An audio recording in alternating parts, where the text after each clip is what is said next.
comme niñ koy faral di defee rek fii ci daayira génération soppe Serigne Sam Mbaye radiyallahu anhu heure boo xamante ni actualité am na ci réew mi danañuy faral di ci def waxtaan di ci def ay taxaw seetlu di ci def ay càmbar te képp koo xam ne seetlu kan nga gis nga ni jamono jii ñu ne coowal viol maanaam sàkku jub na ci réew mi ñu bari di ci wax kon day yell ñun ñi nga xam ne kat ay population lañ ñu jéem a càmbar xool loi bi lan la ci wax loi bi nga xam ne ñun ñëpp moo ñu régir comme niñ ko defee woon si li fi jotoon xew ci bu yàggul dara muy affaire Pape Bouba Diallo nekkoon policier boo xam ne dañ koo radier ndax acte boo xam ne nee nañ moom la defoon ñu dem indi texte yi nga xam ne moo tënk réew mi waaye indi texte yi nga xam ne moo tënk police càmbar ko ba di ñëpp xam lan moo ci nekk ci contenu ak acte bi mu def ku nekk nag après di nga mën a apprécier loolu donc moo sabab tamit waxtaanu tey wi dañoo indi waxtaan wi pour teg ko coowal viol jib na ñu xool viol suñu réew ñun texte yi ko régir lan la ci wax loolu moo sabab waxtaan bi kon bu ko defee dañuy ñëw rek très rapidement ci li nga xam ne mooy code pénal li ñuy wax code pénal parce que code pénal mooy loi bi nga xam ne moo tënk lépp lu jëm ci wàllu atte ak sanction ya ca aaju bu nit defee tey lu defuwul nan lañ koy fan maanaam yan pen lañ prévoir mu dal ci kaw ki nga xam ne tey dafa def crime wala ki nga xam ne tey dafa def benn infraction bu ndaw maanaam otoom am manqué benn këyit wala ki nga xam ne tey dafa def benn faute boo xamante ni mérito nañu yóbbu ko tribunal dafa lepp xaalisu jàmbur par exemple bañ koo fay wala mu jël alal ci banque bi fayu ko wala daal mu def benn infraction mooy loo xam ne ni daal yoon da koo tere nga def ko code pénal moom mooy wax ni infraction bi bu amee kat lii mooy daan bi code pénal boobu nag ginnaaw bu mu jàllee dafa am leneen la ñuy wax procédure pénale moom mooy expliquer ci wan yoon ngay jaar pour ñu mën laa teg daan wala ci wan yoon ngay jaar pour mën a porter plainte wala ci wan yoon ngay jaar pour daan bi ñu mën koo appliquer procédure moom day wane procédure bi rek fan ngay jaar bu la nit defee dara tey nit koo xam ne par exemple dañ koo violé fan la mën a jaar ba yoon atte ko loolu mooy procédure pénale mais bu dee code pénal moom daan yi lay wax ne lii moo ci dal lii moo ci dal lii moo ci dal kon tey document de base bi nga xam ne moom la ñuy utiliser ñun code pénal lay doon kon lépp loo xam ne tey ay daan la war a tegu ci citoyen sénégalais bi nga xam ne dafa jalgati yoon code pénal boobu moom moo ko tëral code pénal nag booy xool ñi ngi ko voté bi nga xam ne moo am actuellement Sénégal ñu basé wu si ñi ngi ko defoon ci atum 1965 ci lañ voté woon li nga xamante ni moom mooy code pénal à travers la loi du 21 juillet 1965 waaye nag code pénal boobu teewul buñ demee ba gis ni jëmmi jamono àdduna mi ngi dox réew mi ngi dox évolution mi ngi am ñu xool ci disposition yi parce que code pénal document bu mag la 89 pages la boo xam ne moom mooy def lépp luy acté ci infraction bu am heure bu nit jalgatee yoon rek boo demee ci code pénal bi dina la wax ne la lii mu jalgatee lii mooy daan bi boo demee ci procédure pénale mu walla ne la pour daan bi am na fii ak fii ak fii nga war a jaar pour ñu mën koo teg daan boobu loolu mooy ñaari documents yi nga xam ne ñoom ñooy acté principalement ci Sénégal code pénal comme ni ma ko waxee ñu ngi ko voté à travers la loi 60 du 21 juillet 1965 nga xam ne dafa définir 3 types d'infractions maanaam jalgati yoon ci ñetti mbir ci ñetti fànn bi ci njëkk mooy ñi nga xamante ne nii police moo koy àtte da ngay def dara ñu yóbbu la police àtte ko après mu jeex loolu la ñuy wax infraction par exemple tey ngay dawal sa oto amoo assurance boo dawal sa oto amoo assurance infraction nga def buñ la yóbboo police da ngay dem ñu daggal ni ñu koy waxee facture nga fay après nga dem loolu infraction la ngay dawal sa oto tey sa visite technique jeex na kooku aussi infraction la da ngay dem ñu daggal la këyit nga fay mooy lépp loo xam ne nii boo demee police mu nga dafaa régler jarul ngay yéeg ci kaw loolu la ñuy wax donc contravention loolu mooy première jalgati yoon bi nga xam ne am na ci code pénal bi mu tekk ko mooy li mu wax les lois punies d'une peine de police loolu la ñuy tuddee contravention mu am beneen ñaareelu fànn ci jalgati yoon bi wala kuréel muy les infractions punies d'une peine correctionnelle lépp loo xamante ni tey pour corriger nit ki la def nga njuumte loo xam ne dañ naan kii dañ ko corriger li mu def aaju maanaam laajul ñu koy àtte comme crime parce que boobu mooy troisième type d'infraction bi mais deuxième type d'infraction mooy lépp loo xam ne nii dañ naan kii daal nañ ko corriger moo tax mu am turu correctionnel mooy ku def délit tey par exemple sàcc bu fekkee amul rey nit amul utilisation yenn armes yi loolu délit la boo ko defee tey dañ naan kii kat délit la def il a commis un délit ñu jàpp la yóbbu la àtte la mën nañ la see tëj waaye mën nañ laa bàyyi parce que délit peine lu ci ëpp 10 ans la délit boo ko defee li ci ëpp ci peine yi 10 ans la au bout de 10 ans kon mën nañ la bàyyi mën nañ laa tëj 2 ans 3 mois parfois 4 mois moom ngay dégg ñu naan ay avec sursis wala nangam koo xam ne def na benn délit bi nag mën na nekk délit boo xam ne c'est mineur ou bien c'est grave bu grave mën nañ laa tëj 10 ans si c'est un délit mineur nag su boobaa mën nañ laa tëj 4 ans 3 ans parfois sax 4 mois parfois 5 mois parfois ñu tëj la 1 an 6 mois ferme 6 mois avec sursis donc loolu mooy délit mooy def nga njuumte loo xam ne daal taxu kaa garaaw noonu loolu mooy deuxième type d'infraction bi premier type d'infraction mooy contravention deuxième type d'infraction bi mooy délit troisième type d'infraction bi nag mooy li ñuy wax crime mooy bépp loi boo xamante ni tey bépp peine boo xamante ni dañ koo teg nit ki ci jëmmam maanaam ñu tëj ko wala ci yaramam ci dundam sax ci boppam parce que day dem ba bu njëkk parce que dama leen wax ne leen code pénal bi c'était en 1965 mën nga dem tey bañ tëj nit ki bañ àtte nit ki ne dañ koy rey parce que Sénégal peine de la mort moo fi amoon biñ ko aboliré yàggul abolition peine de la mort si temps Abdoulaye Wade la le 28 décembre 2004 si lañ jël ne peine de mort amatul Sénégal mais bu njëkk peine de mort dafa amoon kon bu njëkk nit ki bu defaan infraction tey mën nañ dem ba tëj ko ne dañ ko war a àtte rey ko te ci jamonoy Senghor am na ñoo xamante ne nii biñ leen àttee dañ leen a rey kon daal ñu xam ni ñetti type d'infraction yooyu moo am Sénégal ñetti façon jalgati yoon yooyu mooy li ñuy wax contravention nga xam ne police lañ koy lijjantee li ñuy wax délit nga xam ne ci tribunaux yi lañ koy lijjantee mais tëj bi du ëpp fukki at ak li nga xam ne dañuy wax crime nag buñ ko waxee mën nañ ne mooy mel ne ku rey nit rek nga xam ne délai nga xam ne peine bi gën a ndaw ci crime fukki at lay tàmbalee jëm kaw maanaam fukki at lay tàmbalee jëm kaw léegi nag code pénal boobu dafa am ay articles yoo xam ne ci loi bu bees bi ñu tuddee la loi 2020-05 du 10 janvier 2020 criminalisant le viol et la pédophilie au Sénégal dafa am ay articles yoo xam ne dañ ko coppi ci code pénal bi dafa am code pénal boo xam ne moo am ay articles yoo xam ne laal nañ ko muy article premier bi article 7 article 24 article 42 article 319 bis article 320 article 320 bis article 321 article 431 ak article 432 yooyu moom lañ soppi ci loi bu bees bi nga xam ne moom lañ ne dafa jëlee viol crime daf ko jëlee délit parce que bu nekk viol boo ko defee dañ ne woon délit la rek waaw maximum bi ñu la mënoon tëj mooy 10 ans bu fekkee àndul ak crime bu fekkee ki violé rayul ki violé parce que boo xasee ba rey rek kooku nekkatul délit mais crime la mais avant ñuy voté loi 2020 bi képp ko def viol tamit dañu doon àtte li ñu mën a tëj li gën a bari la peine maximale c'était de 10 ans loi bu bees bi nag dafa jël viol mu ne nekkatul délit nekkatul loo xam ne nii daal infraction bu ndaw la même bu dee délit grave mais dañ ko def léegi mu nekk crime léegi képp ko def viol bi ngi mel ne da nga rey nit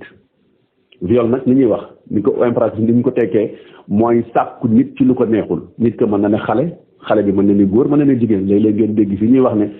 gis neen am ab tubaab bu fi boo xam ne ay xale yu góor la doon violé fële ca Dakar Sacré-Cœur fi xale yi nekkoon def camp de vacances football moom mu nekkoon seen entraîneur bu ngoonee mu am ñenn ci xale yi mun seppi violé leen kon viol mën nañ koo def góor mën nañ koo def jigéen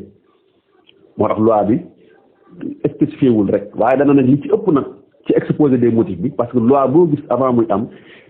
dañuy expliquer li waral loi bi lan moo waral loi bi loolu lañ tuddee ci tubaab exposé des motifs moom mooy indi maanaam layal loi bi lu tax ñu war koo voté exposé des motifs bi nag dañ ne loi bi ñi ngi koy voté xam nañ ne mën naa dal ci ku ne waaye nag ñi ëpp ñiy nekk victime ñi ëpp ñi muy dal seen kaw jigéen ñi la ak góor ñi moo tax gis nañ ni jamono bii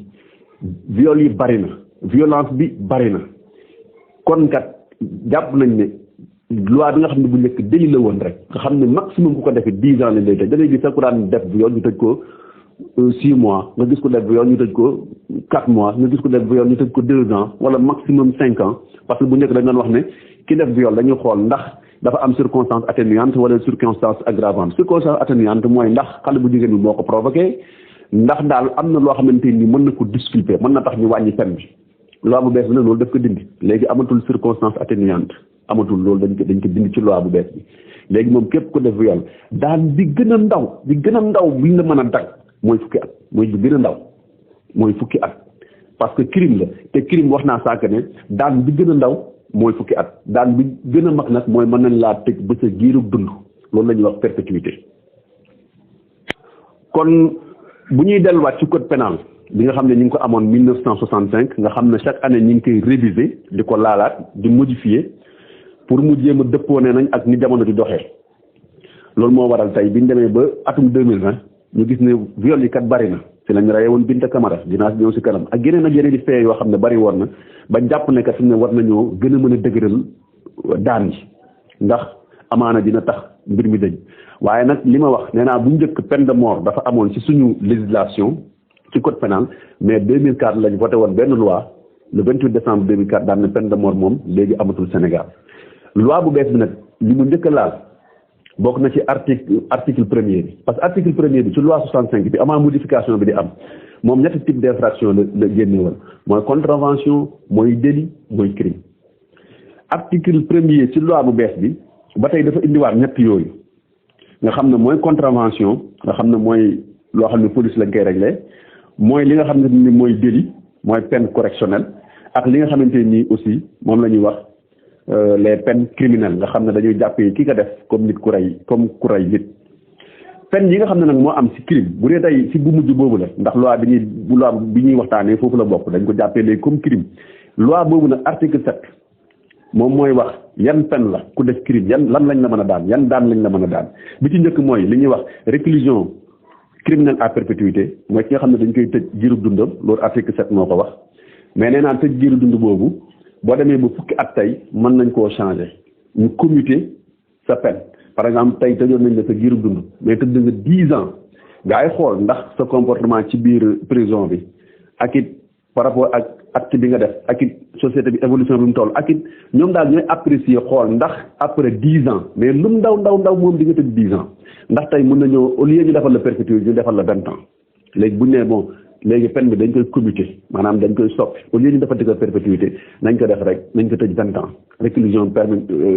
criminelle mais dootul nekk ci à perpétuité mais à temps lay doon loolu mooy deuxième type bi sax de condamnation bi nga xam ne moo am. kon boo tëddee 10 ans mën nañ changer ñu ne non nekkatul perpétuité parce que fii néew na kuñ fiy tëj à perpétuité nga xam ne dootul génn ba dee moo koy génnee prison loolu moom mooy perpétuité mais néew na nag lu ñu koy appliquer loolu aussi dafa am juriste bu ma waxtaanal ku kawe mu expliquer ma loolu ne ma lu ci ëpp boo tëddee 20 ans ba pare boo tëddee 10 ans man ngaa ñaan wala mën nañoo xool ba sa peine bi nga xam ne moo nekkoon perpétuité ñu wàññi ko moo tax ñu bëri ñi ngeen déggoo ñu tëj leen perpétuité génn nañ ki ma ciy joxe comme exemple rek mooy Palaay benn criminel la woon boo xam ne def na 3 crimes 3 meurtres def na ko ñetti yoon faat na ko nit bande d'agresseur moom chef de gang la woon ay agresseur la yoroon rey na fi ay boutiquier rey fi ay nit ñetti nit rey na leen yoo xam ne ay jaaseem la doon ak ay pistolet dóor na fi sax nangu na fi sax benn pistolet boo xam ne ci benn gendarme la ko jëlee mais tëj nañ ko ba mu tëddee 10 ans après fu mu mujjee gracier nañ ko génn na dem na yoonam gars yi nag nee nañ bi mu nekkee prison yàlla dimbali na ko jàng na fa alxuraan changé na daal kon yooyu mooy tax tey boo tëddee 10 ans ñu xool ndax yow changé nga ba war a mën a delluwaat ci société bi bu fekkee mën naa nekk ñu delluwaat la ci société bi mais kooku génn pour wax rek ne perpétuité jafe na tey ñu appliqué ko à part perpétuité boobu dafa am li ñuy wax réclusion criminelle à temps réclusion criminelle à temps mooy dañ lay tëj mais ci benn diir par exemple ñu ne atte nañ ko tëj nañ ko ñaar fukki at wala atte nañ ko tëj nañ ko 40 ans wala atte nañ ko tëj nañ ko 50 ans loolu booy déglu seetaan télé yu mel ni crime district souvent da ngay dégg ñu koy wax à temps nga xam ne c'est limité dans le temps waaye nag minimum tamit bu dee réclusion criminelle à temps la minimum di nga tëdd fukki at léegi nag au delà des 10 ans mën nañ laa bàyyi mais li gën a ndaw moom mooy espace temporel bi moom lu mu ndaw di nga tëdd lu mat 10 ans 10 ans yi mën naa jeex ñu bàyyi la mën nga am ñu tëj la 15 ans nga tëdd 10 ans ñu xool ne yow mérite nga grâce ñu gracier la comme cas bu Palaay bi fi amoon ak yooyu. troisième type bi mooy détention criminelle à temps ba réclusion criminelle à temps la bii détention criminelle à temps nag lu ci bëri faute politique la li ñuy wax infraction politique maanaam koo xam ne ci wàllu doxalinam ci ku nekk ci administration ku nekk ci nguur wala nga nekk ci entreprise wala nga nekk société wala nga nekk daal ci yëngu ci loo xam ne nii day laale ak administration loolu la ñuy wax une infraction politique su boobaa kooku aussi tëj bi ñu koy tëj mën nañ xool peine bi ñaata lay doon lu mat ay 10 ans minimum 10 ans waaye daal peine politique lay doon nga xam ne tey dañ naan kii kat dafa def benn faute politique moo tax gis nga politiciens yi souvent buñ leen tëjee dañ leen di jàpp détention criminelle à temps lay doon benn moment lañ leen di jàpp après bàyyi la ñuy dem parfois nag mën nañ laa jàpp yàq say kaawu Karim Wade gi mi ngi fi jàpp nañ ko fi ne mënatul dem élection parce que bu dee crime nga def dinaa si ñëw léegi ak loi bu bees bi dafa am li ñuy wax le principe de la dégradation civique lépp loo xam ne dafa jëm sa ak ay yelleef yu si bari da nga koy ñàkk am na bu dee crime nga def da nga koy ñàkk après nag 5 ans ngay mën a laajaat pour ñu réhabilité waat la maanaam ñu defalaat la nga mën a jotaat say droit yooyu nga xam da nga koo ñàkkoon loolu mooy 4e sax daan bi mooy li ñuy wax la dégradation civique nga dem tey ba non seulement daan nañ la waaye ñu teggil la nag lépp loo xamante nii tey ay droit la ak ay devoir yoo xam ne da nga ko war a am mën koo exercer dañ koy dindi ci yow donc 4 types de peine yooyu moom la article 7 bi indi muy la réclusion criminelle à perpétuité nga xam ne minimum bi 10 ans la minimum 10 ans mais boo defee 10 ans wala 20 ans mën ngaa laaj ñu libérer la mën nga am libération conditionnelle tout comme mën nga bénéficier de grâce beneen bi mooy réclusion criminelle à temps kooku dañ ko délimité dans le temps dañ naan tëj nañ ko 10 ans wala 15 ans wala 20 ans wala 30 ans wala 40 ans wala 50 ans bi si des mooy la détention criminelle à temps kooku c'est une infraction politique ki nga xamante ni dafa yor ay responsabilité ci état mu def benn faute ñu jël ko nëbbu ko jant bi pendant une période bàyyi ko mu dem wala boobu ñu defal la dégradation civique nga xam ne yow dem nga ba tey say àq ak say yelleef sax da nga koy ñàkk. léegi nag li waral tey Sénégal ñu dem ba ci kanam gis ni dañoo war a voter loi bu bees bu jëm ci wàllu sàkku gi nga xam ne dañ koy sàkku nit ñi muy góor mu jigéen comme ni ma ko waxee woon sànq da cee bokk le 13 mai 2019 le 13 mai 2019 dafa amoon benn viol bu amoon teg si ñu faat ki nga xam ne moom lañ violé woon mu tuddoon Kumba Yàdd amoon fukki at ak juróom-benn dëkkoon quartier R100 bu Thiès kooku dañ ko violé ba pare ray ko yéen ñëpp yéen a ngi koy fàttaliku coow li mu fi indi woon xale bi ñu rayoon Thiès nga xam ne dañ ne benn faram moo ko violé woon ba pare ray ko loolu bi nga amoon le 13 mai 2019 5 jours après le 18 mai 2019 mu amaat beneen tentative de viol koo xam ne dañ ko bëggoon a violé far jàllul mais waa ji ray ko mooy affaire Binta Camara bi dëkk Tamba nga xam ne moom ñaar fukki at ak ñett la amoon 23 ans dëkkoon Tambacounda nga xam ne loolu moom coow lu bari la indi loolu nag bi mu amee si le mouvement yeeg association yëpp jóg daan ne mbir mi daal nii mu taree Sénégal heure boo xëyee dégg sàkku nañ nangam wala rey nañ nangam am na ñu doon wax ne dañoo war a delloosiwaat peine de mort man si ñu doon wax loolu ci laa bokk ne woon lii pour mu dakk peine de mort rek peine de mort lañu war a indiwaat man position boobu laa amoon am ñoo xam ne déedéet nañ dindi loi bii ñu def délit yóbbu ko mu nekk crime parce que léegi ku mu leer ne ku fi violé lu mu ndaw dina la tëj 10 ans amaana viol bi dina wàññeeku loolu mi nga amoon le 18 mai le 19 mai ñu xëy sa suba teel gi gisaat ci fële nga xam ne mooy marché salañ bi nekk Wakaam benn jigéen boo xam ne moom it ku am si diggante fanweeri at ak juróom jàpp ñeent fukki at moom ñu violé ko ba pare ray ko futti ko ba mu set wecc si marché Wakaam bi loolu it yaakaar naa ñu bëri ñu ngi ko doon déglu ñu ne deetawaay le 27 novembre 2019 président nag pression bi am jigéen ñi génn gis ngeen marché yi amoon Casamance yi amoon Tamba yi amoon Kaolack organisation société civile yi ñëpp takku daan na nag non dafa doy affaire yi moom doy na il faut ñu criminaliser viol bu fekkee mënuñ indiwaat peine de mort président de la république daal di ne kon dinañ ko criminaliser le 27 novembre 2019 mu adopté benn projet de loi boo xam ne dana day criminaliser lépp luy viol ak pédophilie fii ci Sénégal loolu mi ngi am le 27 novembre 2019 en conseil des ministres le 29 décembre ñu yóbbu loi bi assemblée nationale waa assemblée voté ko à l'unanimité le 10 janvier 2020 président de la république daal di génnee décret de promulgation bi le 13 janvier 2020 lañ ko publié au journal officiel parce que heure bu loi amee rek il faut décret génn pour promulguer ko décret bi nag souvent moom mooy toj li nekk ci biir loi bi moom danaan ku def lii lañ lay teg lii lañ lay teg lii lañ lay décret bi nag moom mooy gën a explicite gën a leeral expliquer donc ci contexte boobu si lañ voté loi bi nga xam ne mooy la loi 2020-05 du 10 janvier 2020 criminalisant le viol et la pédophilie au Sénégal dafa bari woon ay viol yoo xam ne ci jamono boobu am na nit ñi génn ñun sax yaakaar naa ci daayira bi defoon nañ ci waxtaan bu yaatu ci jamono boobu am doon ci peine de mort am ñu ci àndul woon waaye am na débat boo xam ne comme ni ñu koy defee tey indi woon nañ ko def ci waxtaan bu yaatu kon loi bu bees bi li mu indi rek dafa ci bokk ñeent nga xam ne wax naa ko sànq bi ci njëkk mooy dafa jëlee viol da koo jëlee ci délit yóbbu ko ci crime bu njëkk délit la woon maximum 10 ans la woon crime nag moom minimum 10 ans la kon mu jëlee ko ci délit yóbbu ko ci crime kon ku def viol tey lum ndaw heure buñ la déclaré ne la yow tu es coupable mooy lum ndaw di nga tëdd fukki at li ci des it mooy révision li ñuy wax révision du temps de peine nga xam ne bu njëkk 5 à 10 ans la woon ba mu nekkee délit mën nañ laa tëj 5 ans mën nañ laa tëj sax parfois moins de 5 ans wax naa ko sànq bu dee circonstances c'était des circonstances atténuantes par exemple ñu ne kii kat moom fa mu dem wax dëgg mënul woon bañ a def loolu wala xale bu jigéen bee ko provoqué wala nangam yooyu parfois dañ koy dégg circonstance atténuante wala xale bu jigéen moom moo jóg dem fekk ko ba biir néegam kon lu ko fa dal moom la loolu circonstance atténuante la léegi nag amatul léegi bu la xale bu jigéen fekkoon sa biir néeg def yaram mu neen sax boo ko laalee tey bu nee da nga kaa violé ñu def constat ba gis ni lu am la li gën a ndaw li ñuy tëj mooy 10 ans bu njëkk nag mënoon nañ tëj 2 mois 5 ans 2 ans 3 ans mais maximum bi moo nekkoon 10 ans léegi nag minimum bi mooy 10 ans 10 à 20 ans lu mu ndaw ba pare ci loi bu bees bi ñu dugal ci aussi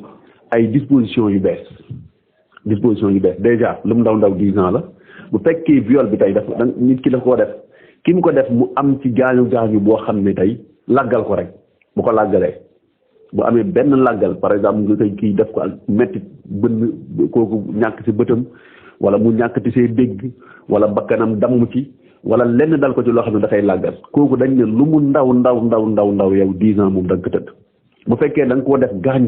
gaañ yi feeñ par exemple nga def ko xotti yaramam wala nga dagg noppam wala mu am benn séquelle boo xam ne gaañ la boo xam ne feeñ na ci yaramam loolu la ñuy wax mutilation loolu aussi dañ ne lu mu ndaw 10 ans day ñëw bu dee da nga koo séquestré maanaam da ngay gis tey fois ñu enlever ko yóbbu ko tëj ko di ko tëddee ba mu neex la ñu bàyyi ko loolu mooy séquestration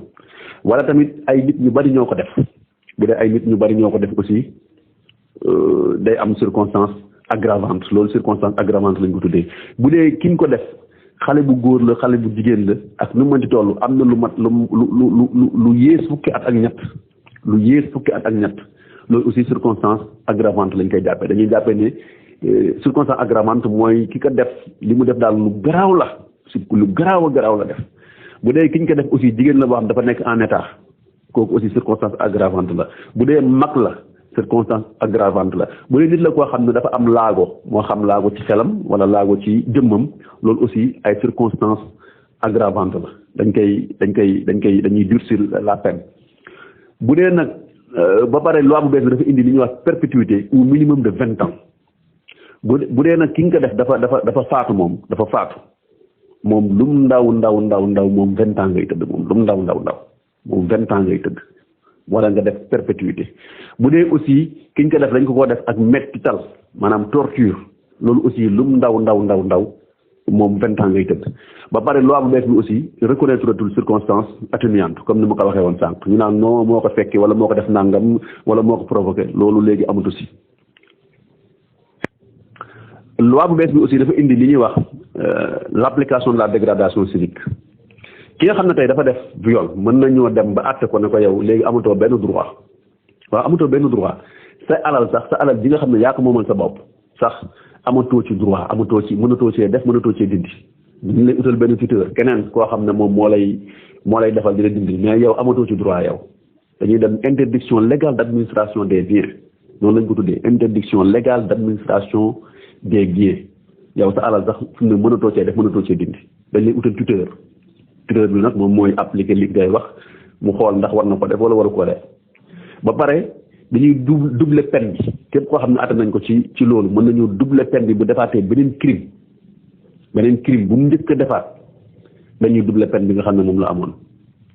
mën nañ dem ba dàq ko wala ñu dindi ko ci fonction yi nga xam ne moom la yoroon di ca liggéey ñu dàq ko définitivement des emplois publics en tout cas lépp loo xam ne état moo ko yor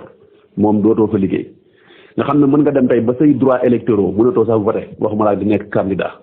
mënoo voté mënoo nekk candidat te it kenn mënu laa décorer par exemple li ñuy joxe ordre national keroog maa ngi koy wax si Mourchid Ahmed Iyane Thiam jox nañ ko ordre national du Lion jox nañ ko ordre national du mérite loolu mooy ay décoration la yoo xam ne nguur moo koy reconnaître benn citoyen daal ni kii kat amal na njariñ réew mi tey yeesal na ñu takkal ko médaille yow kenn mënatu laa takkal médaille bu fekkee da nga nekkoon di liggéey comme expert foo xam ne yow ñëpp xam nañ ne kàngam nga yow comptabilité moom kàngam nga ci expert nga dañ naan yow mënatoo nekk expert mënatoo attester lenn lu nit gëm wala lu nit jàpp dañ lay dindi carrément foofu mënatoo ko def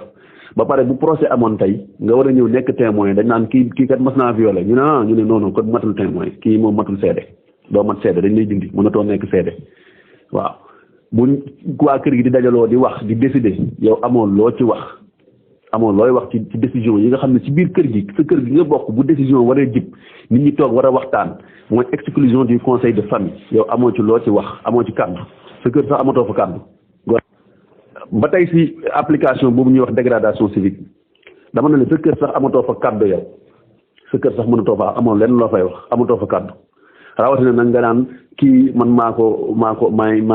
ko yilif yow yilifatoo kenn yow mënatoo yilif kenn yow incapacité d'être tuteur mooy yow mënatoo yilif kenn incapacité de servir dans les corps des forces de défense et de sécurité yow mënatoo nekk armée mënatoo nekk police mënatoo nekk si lenn loo xamante ni dañ naan tey force de défense et de sécurité la dañ la ciy génnee carrément kon niñ ko waxee loi bu bees bi loi bu njëkk bi fi amoon mooy la loi 99 boobu aussi dama ko fàttee wax mais moom moo ji après code pénal moom mooy beneen loi bi nga xam ne moom moo doon wax ci affaire viol ak affaire sàkku yi nga xam dañ koy def jigéen ñi rawatina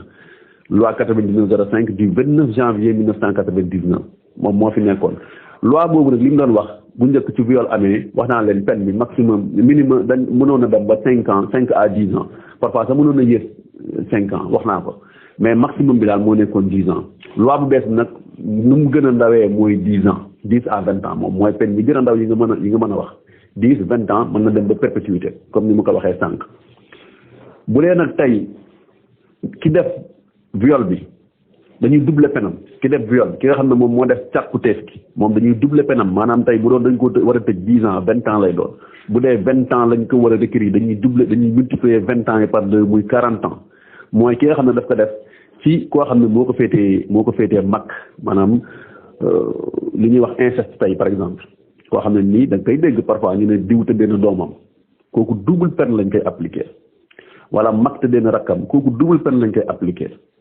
wala nijaay tëddee na jarbaatam kooku double peine lañ koy appliquer waaye tamit une personne ayant autorité sur la victime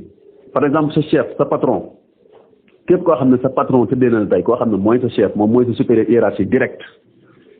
ñu ne tëddee na la ci loo nanguwul kooku aussi double peine lañ koy appliquer fonctionnaire aussi un fonctionnaire ou un ministre de culte ki nga xam ne fonctionnaire la wala mu nekk ministre kooku aussi bu fekkee dafa def viol double peine lañ koy appliquer ak nit koo xam ne aussi bi mu koy def daa am ñu ko ci jàppale wala ñoom ñëpp ñu bëri ñu defandoo ko ñoom aussi double peine bi lañ leen di appliquer avant loi bu bees bi yooyu yëpp ma wax bu amaan minimum bi liñ leen daan tëj mooy maximum 10 ans mënul woon romb 10 ans léegi nag moom li gën a ndaw mooy 20 ans parce que mënuñ la appliquer 5 ans li gën a ndaw kon mooy 20 ans mooy dañuy doubler sa peine donc loi bu bees bi loolu la indi ci yooyu nga xam ne moo am bu dee nag viol bi dañ ko def ci mineur boo xam ne 13 ans la am moom aussi day am plancher kooku moom lum ndaw 10 wala 20 ans ngay wax bu dee mineur bi amagul 13 ans wala 13 ans juste la am bu dee tamit nit ki dafa am comme ni mu koy waxoon sànq dafa nekk en état de grossesse wala dafa am handicap ci yaramam wala dafa mage lool wala mu am laago ci xelam wala ci yaramam kooku aussi lum ndaw 10 ans la jàpp 20 ans te nag dañoo wax juge bi ne ko mënoo prononcer lu yées fukki at bu dee ci cas yooyu la mënoo prononcer lu yées fukki at loolu moom yaakaar naa répétition la ndax nee nañ peine bi gën a ndaw déjà fukki at la kon kenn mënul prononcer lu yées fukki at moom quelles que soient nag les circonstances ci loi bu njëkk ba muy la loi 99 wala la loi 65 ñoom ñëpp bu njëkk bu dee viol moo amoon wax naa ko sànq peine yi 5 ans la woon jàpp 10 ans même bu dee infirmité dafa am bu dee mutilation dafa am wala séquestration ak nu mënti demee circonstance aggravante circonstance atténuante moom 5 ak 10 ans la woon waaye ak loi bu bees bi moom réclusion à perpétuité rek bu dee tey nit ki da nga koo violé mu faatu bu dee nit ki da cee dee moom perpétuité ngay jël moom perpétuité bu fekkee nit ki faatu na moom perpétuité dañ lay fëgg moom perpétuité bi nag comme ni ma ko waxee nekkul loo xam ne dañ koy appliquer dëgg-dëgg am na ci texte yi mais ci application bi li ñu xam ne seetlu nañ ko dans la pratique mooy def na bu baax a baax a baax par contre nag ni nga xam ne circonstance atténuante noonu lañ ko dindee moom ci loi bu bees amatu ci loi bu bees bi dafa indi circonstance aggravante daf ko gën a yokk nag moom waaw mooy viol bi nga xam ne tey da nga koo def ak métital loolu dañ naan métital bi circonstance aggravante la viol bi nga xam ne tey dafa am acte de barbarie maanaam ay dóor ay xusi ay gajji ay nangam loolu aussi dañ ne circonstance aggravante la bu dee dañ ko def ci xale bu am 13 ans mineur de 13 ans lu mu ndaw maanaam 13 ans jëm suuf loolu aussi circonstance aggravante la maanaam day gën a dëgëral peine bi bu dee aussi pédophilie la parce que loi bi waxul ci viol rek viol ak pédophilie mooy koo xam ne ñiy sàkku xale loolu mooy pédophilie loolu aussi bu fekkee dañ ko def lim ndaw mu ki ko def moom liñ koy tëj mooy fukki at viol avec circonstance aggravante mooy minimum 10 ans bu dee nag dee moo ci topp moom minimum bi laa wax le minimum mooy 20 ans bu dee dafa ki ñu violé dafa faatu wala dañ ko torturer wala dafa am acte de barbarie maanaam def ko yëfi dof daal yëfi bon gaañ ko wala blessé ko wala gor ko wala wat ko nel wala affaire yooyu wala jël lañ set xotti yaramam yooyu yëpp bu fekkee constaté nañ ko peine bi gën a ndaw bi daan bi di am mooy 20 ans bu dee viol sur mineur la ou une personne vulnérable koo xam ne nii xale la wala nit koo xam ne daal amatul doole wala amatul kàttan wala am na loo xam ne nii manqué na ko ci moom kooku tamit dañ ne juge bi lu mu yées munoo teg peine boo xam ne nii moom dina yées fukki at moom lu mu ndaw fukki at yi day am kooku dañ ko interdire carrément amul benn circonstance amul lenn kooku lu mu ndaw moom day tëdd fukki at moom. loi bu bees bi aussi dane bépp nit boo xam ne tey def nga viol nga daw parce que day am léeg-léeg nit def benn infraction après daw dem bu njëkk boo dawee boo defee juróomi at boo ñëwee dañ naan kenn mënatu la àtte affaire bi passé na dossier bi classé nañ ko waaw léegi moom classé nañ ko waaw kenn mënatu la àtte mais nag loi bu bees moom gis nga boo dawee fii ak ñaar fukki at heure boo dikkee mën nañ laa àtte fii ak ñaar fukki at bu njëkk dañ naan 5 ans la wala 10 ans la boo dawee am na benn délai boo xam ne boo ko defee rek boo ñëwee ñu ne affaire bi passé na dossier bi classé nañ ko loolu la ñuy wax prescription mooy dem na loolu mënatu la am ñu bàyyi la nga dem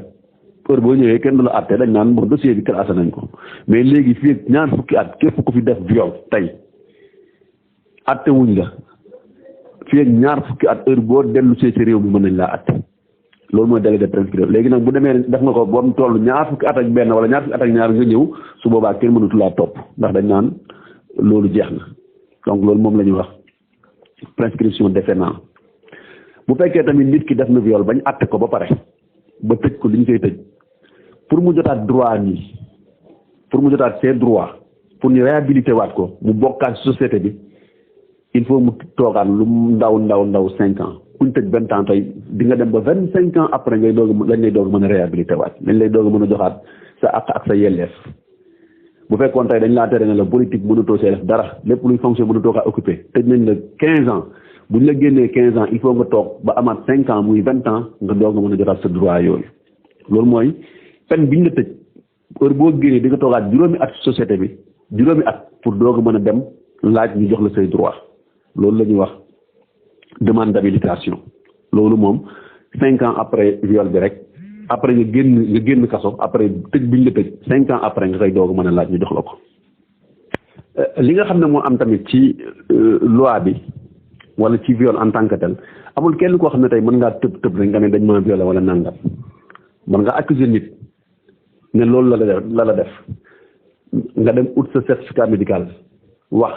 mais kenn rek moo am autorité moom moo am il est habilité il est le seul habilité moom rek moo mën a taxaw tey ni viol am na wala viol amul kooku du médecin bi comme ni ma ko waxee démb du journaliste bi du kenn juge rek moo ko mën a wax juge rek moo mën a taxaw tey mu qualifier un acte de viol daal ne lii xew de mën nañ koo jàppee ni viol la définir nañ viol xam nañ mooy lan dañ ne lépp tout acte de pénétration de quelque nature que ce soit bépp acte boo xamante ni tey nit def na ko di si ut bànneex ci góor wala ci jigéen wala ci ku mënti doon parce que sooy dégg toujours may wax ci góor parce que dafa am cas yoo xam ne ay xale yoo xam ne tey ay xale yi taalibe lañ wala ay xale yi ñuy wër ci mbedd mi lañ waaye ay xale yu nekk ci ay bërëb ñu leen fay jàngal football comme exemple moo jox woon li xewoon fële nga xam ne mooy Dakar Sacré-Cœur benn club ab tubaab nekk fa di sàkku xale yi yaakaar naa jamono yi ci ginnaaw Louga signalé nañ fa lu mel noonu benn tubaab boo xam ne dafa ubbi woon benn ONG ne day jàppale xale yi léegi da leen di sàkku ay xale yu góor donc lépp loo xam ne nii tey nit def na ko pour ut ci bànneex nga xam ne da ko introduire ci moroomu nitam ngir bi ci sàkku bànneex waaw mën na nekk objet sax mën na bañ a nekk sax sa cër boo xam ne ci yow la ne mais nga jël big tey wala nga jël sa baaraam wala nga jël leneen dugal ko ci awra jàmbur te neexu ko loolu lañ ne loolu mooy viol mën nga am nga bett ko def ko wala nga jaay ko doole def ko wala nga def ko mu bañ nga forcer ko yooyu noonu lañ jàppee viol loolu nag dama ne en tant que acte pour ñu ne loolu mooy viol bi am na en tant que tel loolu juge rek moo ko mën a wax juge kese waaw da ngay dégg ñu bëri naan viol da koo violé mais li ñuy wax tant que juge prononcé wul baat bi ne effectivement loolu moo am te juge bu koy prononcé aussi day am li ñuy wax certificat médical ci lay basé wu certificat médical médecin dong moo ko mën a def seul un médecin peut délivrer un certificat médical du keneen médecin assermenté moom kese moo mën a def certificat médical du sage-femme du infirmier du aide du assistant médecin rek un médecin assermenté moom kese moom moo mën a def certificat médical boobu ne kii àtte ci lay basé wu xool li ci médecin bi bind li mu constaté ndax lii buñ ci basé woo mën nañ wax ni viol am na wala déet mais médecin bi sax du wax ne viol la moom day wax rek ne seetlu naa kat ne moom am na ay blessure nangam am na lésion nangam am na lii am na laa donc foofu lay yem médecin bi juge bi nag moom moo koy interpréter parfois mën na gis des termes une terminologie médicale xamu ci dara mu oo médecin bi si procès bi na ko expliquer ma loolu lan lay tekki médecin bi ne ko loolu lii ak lii lay tekki mu déglu médecin bi daal di laaj ki nga xam ne moom moo ne moom lañ violé daal di indi élément de preuve yi xool dajale ndax biñ defee analyse yi médecin légiste bi li mu génnee moom aussi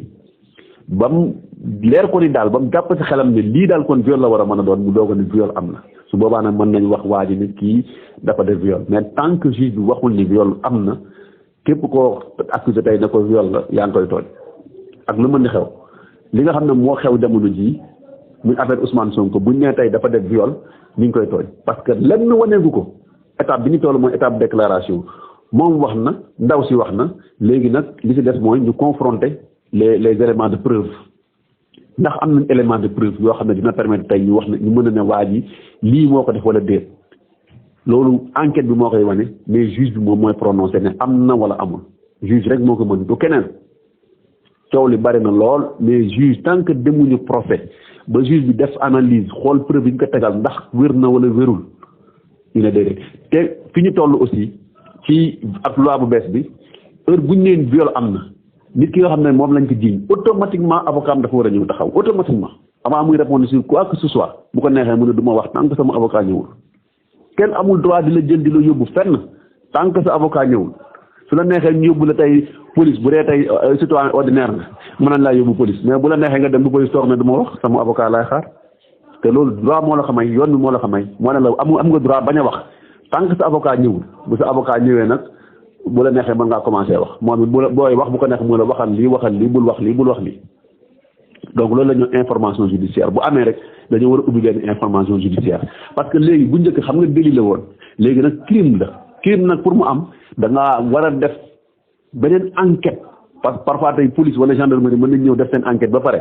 ñu dem procureur daan ne non juge d'instruction bi mu ne non dañuy defaat instruction dañuy defaat beneen enquête ki nga xam ne aussi dañ ko accusé de viol mën naa suivre procédure bi parce que accusé la rek tant que juge bi waxul ne def na rek moom deful dañ koy jàppee comme innocent bu juge bi ne def na nag la ñuy doog a jàpp ne effectivement kon moom violeur la ñu doog ko daan peine bi gën a ndaw nee naa 10 ans la mais tey bu fekkee dem nañ ba juge àtte xool daa ne non sincèrement lii moom du viol amul su ko defee kooku nga xam ne moom lañ accusé woon moom mën naa porté waat plainte ki ko accusé mën na kaa porté waat plainte loolu pour dénonciation calomnieuse loolu aussi yoon moo ko may bu nee dénonciation calomnieuse dañuy commencé waat beneen enquête nag boo xam ne ndaw si ne woon def na te deful wala góor gi ne woon waa ji def na te deful moom ñu toppaat ko ci loolu bu indiwul élément de preuve moom dañ koy jàpp daan ko teg ko ay daan loolu la ñuy wax dénonciation calomnieuse loolu aussi mën na am képp koo xam ne tey jiiñ nañ la dara ne la yaa ko def nga def enquête dem tribunal ba gagné procès bi su la neexee ki la jiiñoon ne la yaa ko def yow nga toppaat ko nag ne ko da ngaa yàq sama der te damay raxas sama der yow laay porté waat plainte te boo ko porté waatee plainte bu ko yoon toppee moom si boppam dañ koy jàpp tëj ko waaye nag peñ yi du benn foofu la ñëpp nag di xaw a waxee ne loi bi dafa am na ay manquement parce que tey ki nga xam ne dañ koo jiiñ kooku lu mu ndaw tey bu fekkee nee nañ moo ko def 10 ans la 10 ans mais kooku tey jiiñ ko mu dem ba si biir ñu gis ne defu ko ka muy toppaat pour dénonciation calomnieuse kooku peut-être mën nañ kaa teg sa 2 ans mën nañ kaa teg 3 ans mais loi bi waxul ne kooku obligatoirement lu mu ndaw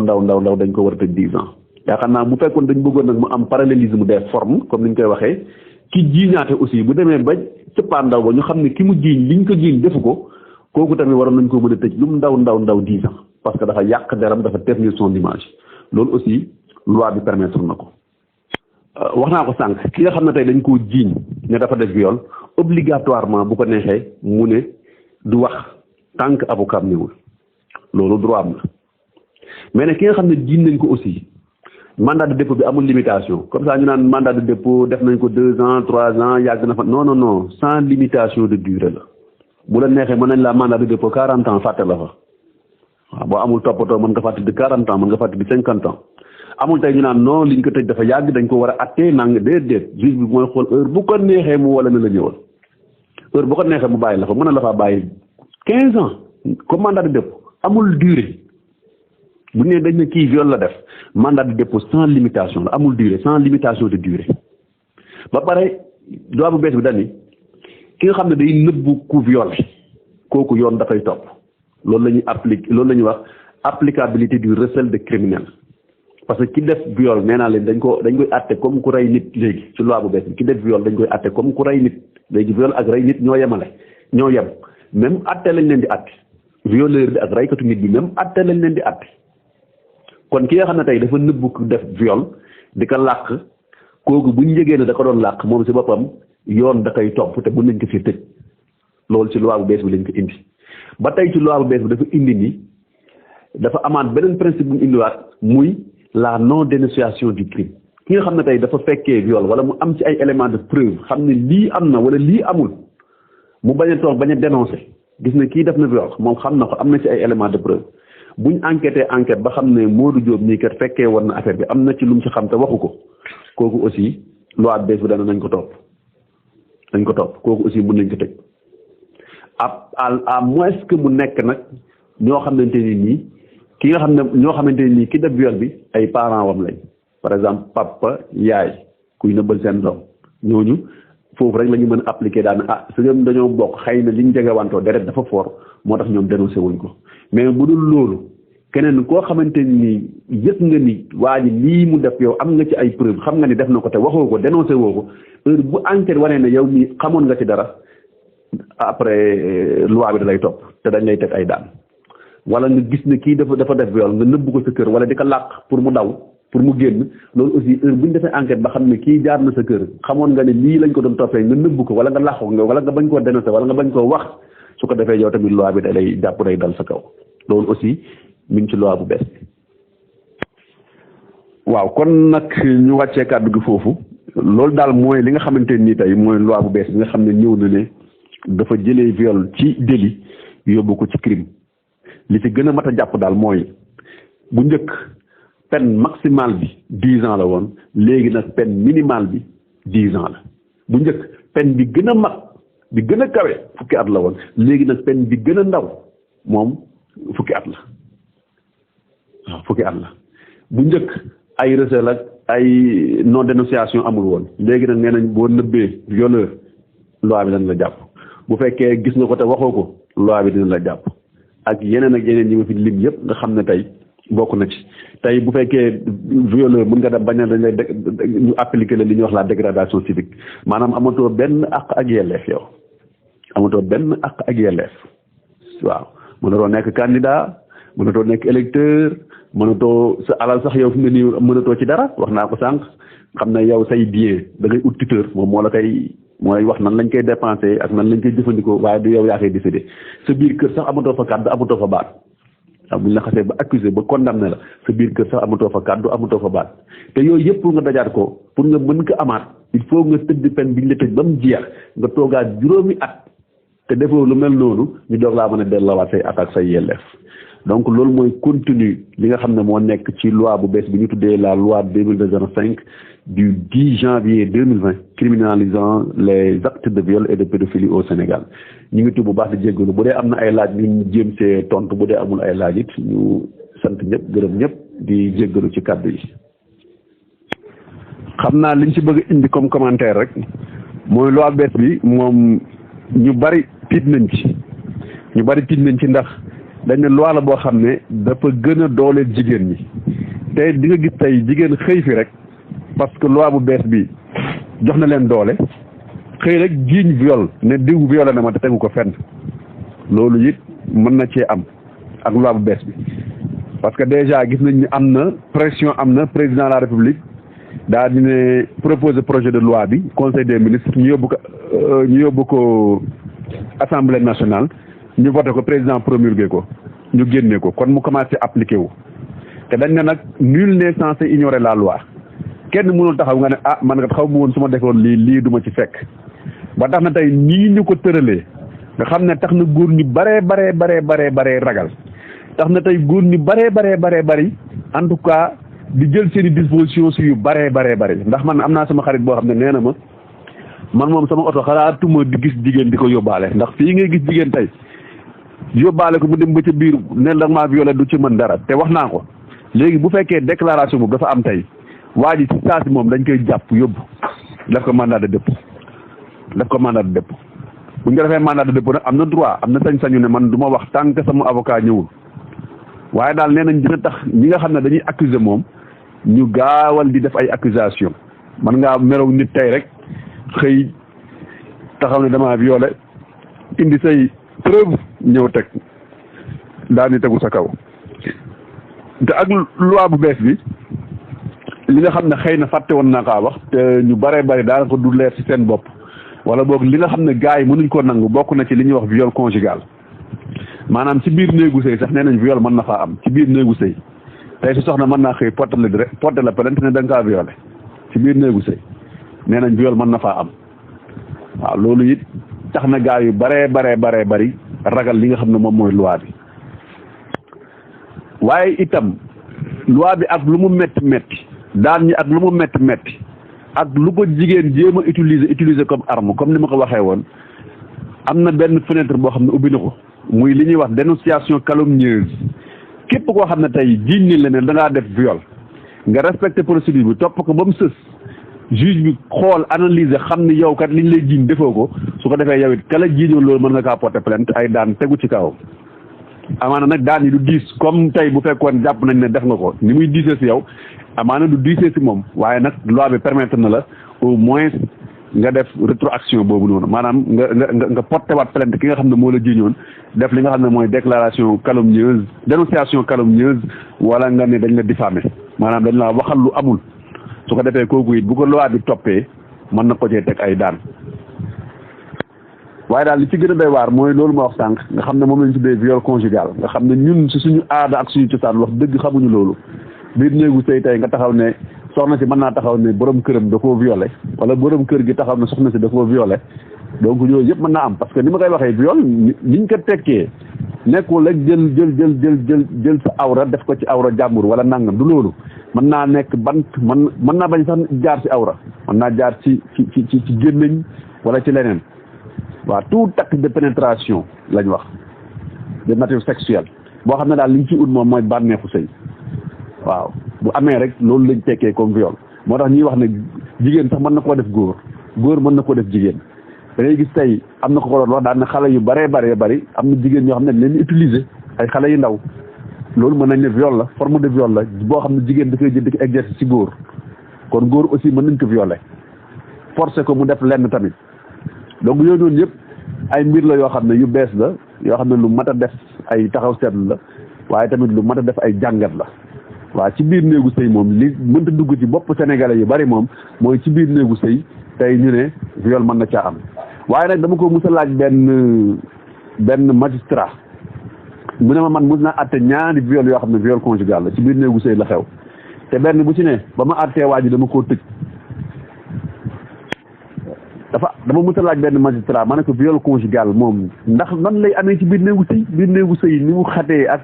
intimité bi ni mu amee naka la fa nit taxawee tey mën a jóg ne viol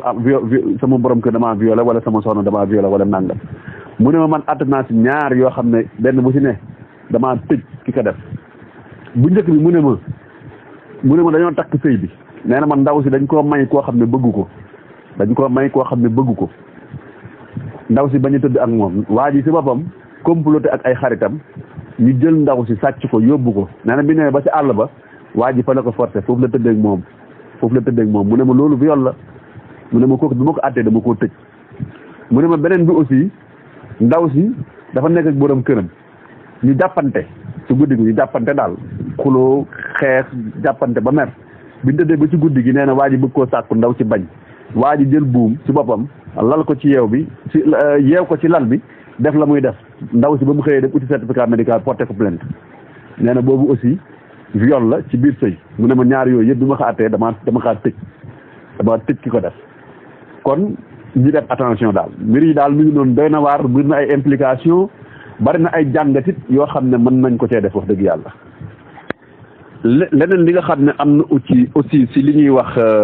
criminalisation du viol ndax ñun suñu texte yi ni ma ko daan waxee keroog rek ci waxtaan wuñ fi deful bu yàgg lu bëri dañ koy copier ci France bi nga xam ne dafa jël viol mu criminaliser ko ay gëstu dafa wane ne 80 à 90% 80 maanaam boo jëlee téeméeri nit ñoo xam ne dañ leen violé ñu war leen atte dañ ne juróom-ñett fukk yi jàpp juróom-ñeent fukk yëpp dañu leen di mujjee atte comme délit parce que France dafa ubbi brèche boobu parce que dañ ne déjà comme viol lañ ko criminaliser pour nga jàpp nit tëj ko ne dafa def viol dafa maanaam nga koy atte comme ku rey nit day laaj nga def ci gëstu yu leer am ci ay firnde yu leer bala nga see tëj nit France moom loolu la ñu wax dañ ne ñoom pour ñu moo tax ñu ne ñu bëri na ñu fa accusé viol finalement dañuy dem ba ci kanam ki ñu violé si boppam mu ne non man buñ ko attee en criminel lañ ko yóbbu en correctionnel loolu la ñuy wax requalification des faits dootul tuddati viol mais leneen lay tudd harcèlement sexuel wala neneen nag ñu utteeku beneen tur ñu requalifié ko buñ ko requalifié nag atte bi day gaaw boobu procédure bi day gaaw mais actuellement acte viol bokk na ci yi gën a yéex parce que déjà wax naa leen day am information dañuy lancer beneen information boo xam ne beneen enquête day am police mën na def enquête am ba bokk la ñëw ne nii la juge d'instruction bi daane déedéet man damay bëggaa ñu defaat beneen enquête dañu am ay éléments de preuve parce que kii ñuy attekat dañ koy atte ne ku rey nit kon ku rey nit bala nga atte war nga am suffisamment d'éléments suffisamment de preuve avant nga koy atte loo xam ne daan bi gën a ndaw tey fukki at la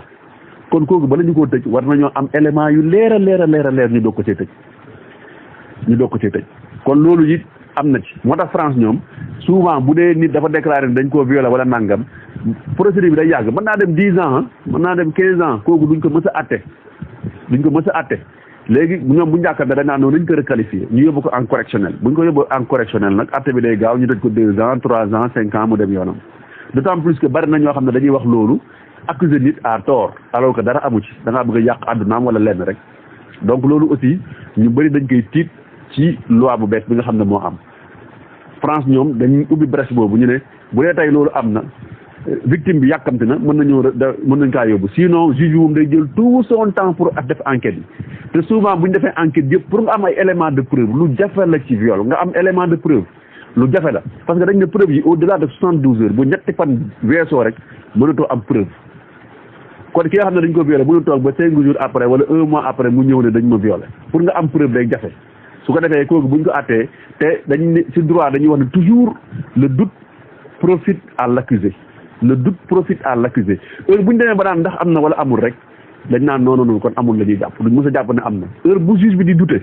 daan ne lii ndax am na lii est-ce que rek dañ naan non non su boobaa moom doo tëj nit si ndax am na wala amul te juge yi dañ koy wax ne ñoom li leen gënal mooy bàyyi sax nit ku def que ñuy tëj innocent il vaut mieux condamner il vaut mieux ne pas condamner donc ñoom si juge yi sax dañ koy faral di wax ne li leen gënal tey moo ñu bàyyi coupable ku def plutôt que ñuy tëj koo xam ne deful dara ñoom souvent loolu la ñuy wax il vaut mieux laisser un coupable plutôt que de condamner un innocent parce que innocent ku deful dara tey nga àtte ko tëj ko 10 ans te léegi peine bi gën a ndaw 10 ans la bu ñu tëjee 10 ans mën na ni sa àdduna yàqu na bu ñu tëjee 10 ans fi ne nii pour nga jotaat say droit il faut nga toogaat 5 ans muy 15 ans kuñ fi accusé de viol tey fii 15 ans lum ndaw yow amatoo benn ak amatoo benn yelle pratiquement mën nañ ko waxee noonu waaw parce que day am dégradation civique waaw sa kër sax daanaka mënatoo fa dara kon daal mbir mi ngi noonu lu mat a def ab jàngat la lu mat a def ab taxaw seetlu la lu mat a tamit bàyyi xel la te it moo tax ñu bëri di def attention léegi ci seeni relation waaw parce que ndaw si bu defee dara tey nga ñëw ne def na dara it nga atte ko it def dénonciation calomnieuse mën nañ ko atte 2 mois wala 3 mois wala 5 mois bàyyi ko alors que bu fekkoon tey dañ ne képp ko accusé nit de viol ñu def enquête ba xam ne defu ko dinañ la tëj yow 10 ans kon nit balaa tëb di accusé de viol nit dina ci am lu ko leer nañ mais léegi lenn la bu ñu ko defee mën nañ la tëj 2 mois mën na la def sax sursis bàyyi la nga dem sa yoon waaye tey bu néewul képp ku ko def te amul dinañ la tëj 10 ans wala dinañ la tëj 20 ans kon balaa nit di accusé kenn de viol dina ko toogaat xalaatat ko bu baax a baax waaw jërëjëf Cheikh Abdou Khadre macha allah jàngat biñ ci am kay jàngat bu baax la ndax li tax nit ñi tiit mooy tey certificat médical yow boo ko yóbboo police ñu indi incapacité rek automatiquement dañ lay jàpp tëj la yow mi ne yaa def mbir mi bu dee da nga am tey certificat médical ñu ne ITT incapacité temporaire de travail de 21 jours yow automatiquement dañ lay mandat de dépôt yow dañ lay jàpp tëj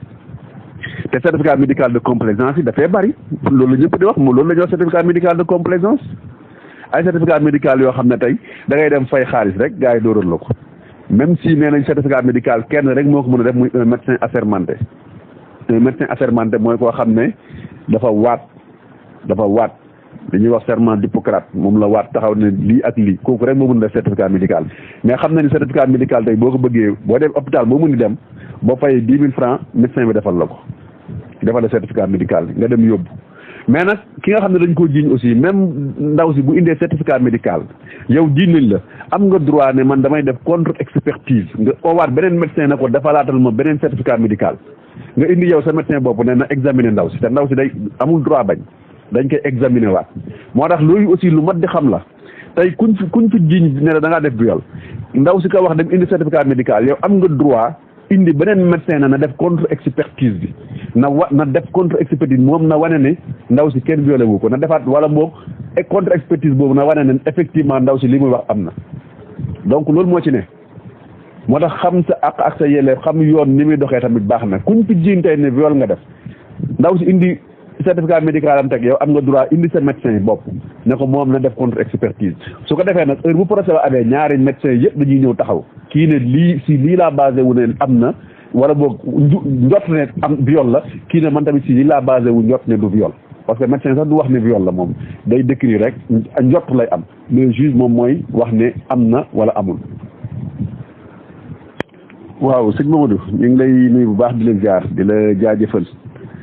waaw li nga wax de moo ci ne maanaam loi bi moom bi ñu koy voté xam nga li ñuy wax loi dafa war a nekk émanation d'une demande sociale ou bien d'un besoin exprimé par le peuple toujours loolu moo war a tax loi am amaan loi bi peut-être jamono jooju coow li bari na am na ñu doon wax peine de mort ñoom ñu voté ko waaye nag li nga wax amu ci moom maanaam toog def ci gëstu bu yaatu waxtaan ci déedéet pression am na nit ñi génn nañ ci mbedd yi organisation de la société civile yi nga xam ne dañuy defaan jigéen ñi def pression bu mag a mag su président de la république mu def proposer projet de loi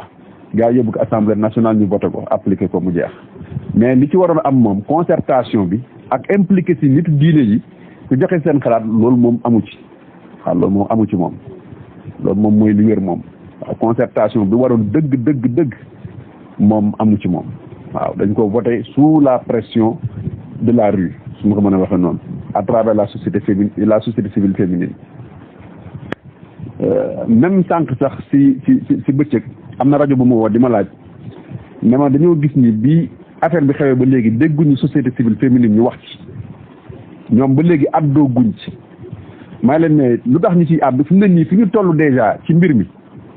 parce que léegi nekkatul délit nga xam ne da ngay wax rek gars yi kii ñu tëj après génnee 2 ans bàyyi mu dem déedéet léegi crime la li gën a ndaw mooy 10 ans kon kenn bala cee wax wala mu ci exprimer wu dana am des éléments de preuve te éléments de preuve yooyu enquête bi mën naa durer lu yàgg mën naa durer 1 an mën naa durer 2 ans ñuy dajale di confronter kii li mu wax ak kaye la mu wax xool fan la dëgg féete kon tey kenn du hasardé wu di tëb di wax naan di jël position di jàppale naan kii laay jàppale kaa laay jàppale donc société civile féminine bi xam nga daa déjà bu ñu déggaan viol am na rek ñoom dañ daan génn ànd ak ndaw si utal ko avocat accompagner ko génn ci mbedd mi def seeni marche mais bii pas gis ngeen ne loolu yëpp amul parce que dafa am doute bu am ci problème bi parce que ñii dañ ne affaire politique la ñii ne déet affaire bi daal leerul nañ ko leeral moo tax ba léegi déggoo benn société civile mu génn di ci wax ñi ci jot a gas waxes néew sax daanaka beneen côté bi lañ àndal ki nga xam ne moom lañ accusé ne moom moo def daanaka moom lañ àndal ñu ci ëpp mooy société civile boo xam ne c'est pas la société civile féminine mais la société civile standard su ma ko mënee waxee noonu de manière générale ñoom ñoo ci wax te ki ñu accusé moom lañ àndal société civile féminine bi ba léegi ñoom àddoo guñ ci ñoom waxaguñ ci dara donc loolu mooy li am parce que xam nañ ni tey amagul élément de preuve xam nañ ni tey nekkatul délit waaye crime la kon bala nga cee wax da ngay am lu la leer nañ am ay élément de preuve à charge nga doog cee mën a wax mais sa ñoom ñi ngi douter dama ne le doute profite toujours à l'accusé heure buñ nee doute am na ñi ngi sikki sàkk rek ki nga xam ne moom lañ ne moo def kooku lañ naan déedéet moom lañ naan kon bu condamnation waroon am tey dañ naan déedéet kooku kenn du ko condamné parce que daal mbir mi daal waaw ñi ngi ciy sikki sàkk daal wóoruñu ndax am na wala amul leer na wala leerul kon kooku dañ koy bàyyi comme ni ko juriste yi di waxee li leen gënal mooy bàyyi koo xam ne nii def na plutôt que ñu tëj koo xam ne deful. waaw jërëjëf sëñ Abdou Guèye ñu ngi lay nuyu bu baax di la ziar di rafetlu contribution bi ak question bu am solo bi nga indi yaakaar naa maa ngi ko doon wax sànq rek effectivement ki nga xam ne dañ ko accusé mais am na droit def contre expertise dem utiwaat moom aussi un autre médecin assermenté un spécialiste mu nekk un gynécologue ou bien un légiste mu ñëw def contre expertise kon jour procès bi moo tax ma ne ñaari médecins yëpp mën nañ leen woo booy xool souvent télé da ngay gis parfois procès yi bu amee kii taxaw fii benn psychologue wala benn médecin pour nekk ak défense bi que la nekk ak partie civile donc day ak kii bi accusé donc loolu day am képp ku ñu accusé de viol ndaw si bu demee indi certificat médical am teg wala ay waajuram wala ay parents yow am nga droit ne dama koy jëlaat yóbbu ko man ci sama médecin wala ci beneen médecin ñu def contre expertise médicale bi su ko defee kooku tamit expertise boobu muy def ñaari certificat médical yooyu ci la juge bi di basé wu pour def appel ak yeneen preuve yi nga xam ne amaana ñoom dajale nañ ko pour mën koo indi à charge donc loolu moom c'est obligatoire heure bu expertise amee am nga possibilité yow nga def contre expertise pour wane ne yow defoo waaw ut médecin boo xam ne day wane ne kii lii ko dal amaana dal na ko mais ba mu ko dalee yàgg na avant viol bi fekk na moom am na ay défloraison par exemple avant viol bi fekk na am na défloraison avant viol bi lii mu wax ne ci période viol bi la am boo ko natee médicalement xam nañ ne am na 1 semaine avant viol bi wala am na 2 semaines avant viol wala am na 1 mois avant viol bi parce que yooyu yëpp da ciy am parfois médecins yi dañuy ñëw def des termes génériques daanaka bon gis nañ ni y a une défloraison y a des cicatrices par-ci par-là alors que loolu bi muy am c'était bien avant le viol am na feneen fu mu ko defee woon wala fu ñu ko defee woon mu ñëw yow bëgg la kaa jiiñ su ko defee da nga indi beneen médecin buy wax ne nag par rapport ak lii xew diggante bii mu ne si la am ak lii loolu mënu ci am lii moo jiitu li mu wax ne am na bu fekkee am na lii moo ko jiitu blessure yi ñu wane tey ci yaramam yi ñu gis am na laata mbir mi fekkee dafa am fukki fan ak juróom nga ne non lii boo koy natt lu mu néew mat na weer wala lu mu néew mën na ñaar fukki fan ak juróom su ko defee loolu day disculper ki nga xam ne moom lañ def accusé